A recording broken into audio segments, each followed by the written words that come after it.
Herut Alifrinden, ich bin der Waban de Hilder. Salam teman-teman semua, saya Nur Waban. Dalam video kali ini kami ingin bahas salah satu dari koleksi kami berupa sebuah buku yang berjudul Staats Almanak voor het Koninkrijk der Nederlanden atau Almanak atau Kalender Negara Kerajaan Belanda yang dibuat pada tahun 1895. Sebelum saya membahasnya, kami mohon dukungan dari teman-teman semua dengan klik like, subscribe, dan klik tombol loncengnya untuk mendapatkan notifikasi video kami selanjutnya. Apabila ada masukan berupa kritik dan saran, mohon diisi di kolom komen. Almanak Negara Kerajaan Belanda adalah almanak yang diterbitkan dalam bentuk cetak dari tahun 1859 hingga 2003 atas perintah Kementerian Dalam Negeri berdasarkan surat keputusan penerbitan ulang tahunan Almanak Negara tanggal 16 Juli 1859. Pendahulunya adalah Almanak Kerajaan Belanda tahun 1806 sampai 1809 dan Almanak Kerajaan Belanda tahun 1815 sampai 1830. Kementerian Dalam Negeri telah menawarkan almanak secara online sejak tahun 2000. Almanak atau kalender ini diterbitkan hampir setiap tahun oleh SDU atau sebelumnya penerbit Martinus Nijhoff dan Gebruits van Cleef yang semuanya di Den Haag. Buku ini memuat semua alamat organisasi pemerintah dan nama-nama pegawai negara sipil terpenting, rumah kerajaan, pemerintah jenderal negara, dewan negara, pengadilan anti-land Belanda, kementerian provinsi, kota madya, badan kolaboratif, badan air organisasi bisnis, hukum publik, badan administrasi independen. Almanak adalah terbitan tahunan yang memuat informasi berulang di daerah tertentu, sebagian disusun menurut kalender. Dalam almanak umum, data astronomi dapat digabungkan dengan data seperti matahari terbit, terbenam, bulan purnama, pasang surut air laut, tetapi juga jadwal dan jam buka lembaga pemerintah, hari libur, tarif pos, dan perakiraan cuaca. Sejarah tradisional, elemen lain seperti pengamat astrologi, kronik, prosa, atau puisi untuk hiburan atau sekedar lelucon juga merupakan bagian dari almanak.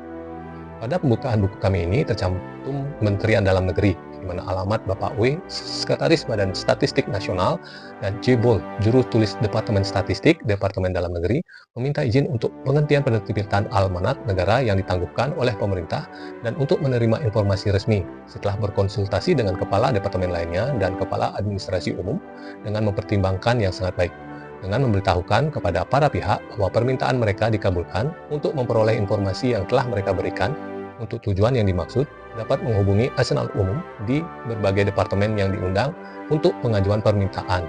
Tujuannya mungkin untuk bertemu. 20 Januari 1661 dari Heemstede. Menteri Dalam Negeri alamat Tuan JHR Miss W6 dan H.J. Bol W. Philipse yang berisi permintaan izin agar nama beliau dapat dikaitkan dengan almanak negara, bukan nama yang disebutkan kedua, siap digunakan di departemen tanggal 29 Januari. Divisi 1 diputuskan untuk mengabulkan permohonan all script pada Senin 7 September 1865 Thorbecke. Menteri Dalam Negeri mengingat permintaan dari Tuan A. W. Phillips di Departemen Kehakiman dan M. Mitter, Kepala Juru Turis di Departemen Koloni, bahwa demi kepentingan penandatangan di bawah ini yang terakhir dapat melampirkan nama-nama pada undang-undang yang baru dengan mempertimbangkan ketentuan-ketentuan pendahulunya pada bulan Maret 1861 dan 7 September 1863. Bagian 1 telah menyetujui permintaan tersebut pada saat itu 19 September 1979. Daftar isi kalender tahun 1895 bebas dari perubahan, perbaikan, dan penambahan. Bab 1 Keluarga Kerajaan, mana ada ketentuan keluarga kerajaan, perwalian yang mulia ratu, rumah dari HM dan Koning, rumah yang mulia ratu dan bupati, Crown Domain. Kemudian bab 2 ada Adel, di mana berisi Dewan Tinggi Bangsawan, daftar genus dan orang yang termasuk dalam kaum bangsawan Belanda dan menetap di dalam kekaisaran atau wilayah jajahannya di luar negeri. Ordo Benwick Jerman dari Utrecht. Bab ketiga Ordo Ksatria, perintah Belanda, perintah yang Aceh. Bab keempat Dewan Tinggi Negara dan Kabinet Ratu, Menteri Kepala Departemen dan Kementerian, Menteri Negara, Negara-negara Umum, kemudian Dewan Negara, Badan Pemeriksa Keuangan, dan Kabinet Ratu.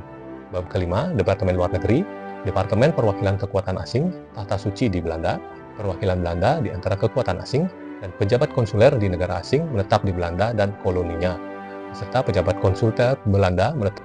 Bab ke-9, Departemen Keuangan, Departemen Administrasi Pengelolaan Utang Nasional yang besar dan pembayaran bunganya, Badan Kementerian Keuangan di Amsterdam, Bank Belanda, Pengelolaan Keuangan Negara, pengelolaan pajak, bea masuk dan cukai, serta jaminan pajak atas perak dan barang dari perak, administrasi segel, pendaftaran jumlah pajak, kekayaan, hipotek dan pendaftaran tanah, lotre negara, domain pengelolaan keuangan jalan raya utama, jalur air dan feri, dan perikanan di Sungai, Sea, dan Zealand. Uang pensiun sipil, pengacara negara. Bab ke-10, Departemen Perang. Departemen Staf Besar Angkatan Darat, Divisi Angkatan Darat, Staf Umum, Misi Kereta Api Militer Permanen, Staf Provinsi dan Lokal, Militer, Layanan Medis, Senjata Infanteri, Lambang Kavaleri, Lambang Insinyur, Lambang Artileri, Lambang Polisi Militer Kerajaan, Pendidikan Militer, Penginapan, Remonte Departemen, lembaga untuk kepentingan mantan prajurit dan kepindahan mereka selanjutnya, asosiasi yang berkaitan dengan militer. Bab ke-11, Departemen Pekerjaan Umum, Perdagangan dan Industri, Perdagangan Pengelolaan Air dan Pekerjaan Umum, Navigasi uap, Perdagangan Pelayaran Industri dan Konstruksi, Layanan Pos, Telegrafi. Bab ke-12, Departemen Koloni, Departemen Perusahaan Dagang Belanda, Perusahaan Kereta Api Belanda India, lembaga yang berkaitan dengan koloni. Bab ke-13, Layanan Keagamaan, Gereja Reformasi, Persaudaraan Remonstran, Gereja-Gereja Reformasi, Agama Gereja Lutheran Injil, Gereja Lutheran Injil yang dipugar, Komunitas yang berpikiran, Jemaat Persaudaraan Injil, Jemaat Injil, Gereja Anglikan, Komunitas Tolian di Den Haag, Keanggotaan Gereja Katolik Roma, Serikat Gereja Episkopal, Nama Celestial, dan Komunitas Agama Nasional Israel. Setelah pembukaan tersebut, terdapat selembar halaman kalender dengan mencantumkan waktu matahari terbit, matahari tenggelam, dan lintasan matahari. Kalender dihitung berdasarkan ibu kota kerajaan dan semua waktu yang terjadi di sana. Demikian video kami kali ini dengan membahas salah satu dari koleksi kami berupa sebuah buku yang berjudul Staatsalmanach voor het Koninkrijk der Nederlanden yang dibuat tahun 1895. Sebelum saya menutup video kami kali ini, kami mohon dukungan dari teman-teman semua dengan klik like, subscribe, dan klik lambang loncengnya untuk mendapatkan notifikasi video kami selanjutnya. Apabila ada masukan berupa kritik dan saran, mohon diisi di kolom komen. Sekian dan terima kasih.